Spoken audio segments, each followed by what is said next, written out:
Salut, pour la suite donc concernant la table de mixage Soundcraft, voici donc l'alimentation, les modifications apportées. Donc il y avait un condensateur à la base de 220 micros 63 volts que j'ai remplacé ici donc par un 1000 micros 63 volts. Ensuite les modifications donc concernées que j'ai apportées sont ici cette résistance, ce fameux donc filtre, cet amortissement au niveau de la diode du moins 15 qui permet de faire ce pic positif pour essayer d'annuler par déphasage ce fameux grand pic négatif par la masse. Donc le problème ici c'est ce qu'on appelle un bouclage de masse dans l'alimentation. Donc il serait été préférable dans ce type d'alimentation de faire un nœud central et partir de ce nœud central pour faire une masse répartie au niveau du courant. Et malheureusement c'est pas le cas. J'ai rajouté aussi donc cette diode là sur le plus 48 en série avec la diode, donc j'ai coupé dessous le circuit imprimé, et ce qui a permis aussi d'améliorer un peu le ronflement. Voilà, donc l'alimentation se trouve dans cette partie là, elle est maintenue par 4 vis.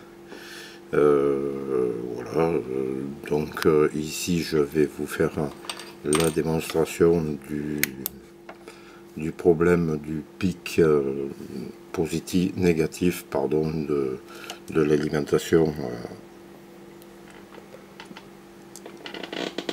On va regarder ça, mettre ça sur l'oscilloscope.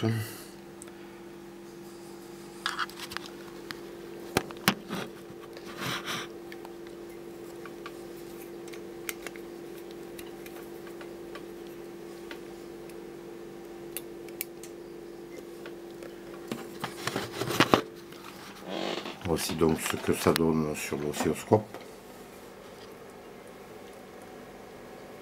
On va se mettre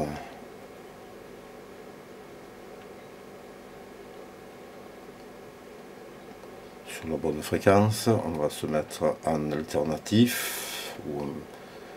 Voilà, alternatif, je vais monter ici, modifier un peu ma synchro. Voici donc ce fameux pic négatif. Si je fais une mesure en tension, donc nous avons ici 848 volts de valeur crête-crête.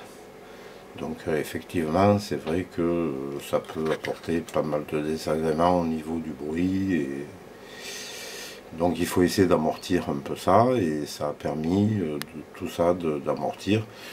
Donc si je prends maintenant ici sur le moins 15, voici donc ce que ça donne sur le moins 15. On va rétablir ça ici, donc voilà, nous avons un pic, une valeur crête-crête de 274 volts. Donc en ramenant ces 275 volts par la masse de l'alimentation secondaire, ça nous permet d'atténuer les bruits générés par la résiduelle d'alimentation. Donc ça apporte un peu moins de bruit, mais le défaut de conception reste le même, c'est-à-dire le problème de masse lié à la fabrication de l'alimentation. Voilà donc ce qui m'a été possible de faire pour améliorer un petit peu cette ronfle au niveau de l'alimentation fantôme. Donc faire attention ici, la résistance, bon, ça c'est une 3 watts, vous pouvez mettre un peu plus costaud si vous voulez, et, parce que ça chauffe pas mal, hein, la résistance a une température relativement élevée, vous pouvez aller jusqu'à 5 watts, tant pis, hein, si vous avez du 5 watts, mettez du 5 watts, moi c'est ce que je vais faire aussi maintenant. Et Voilà, bon, ben, pour la petite histoire de cette Soundcraft Made in China. Allez, donc n'oubliez pas de laisser des commentaires, ça fait toujours plaisir, merci.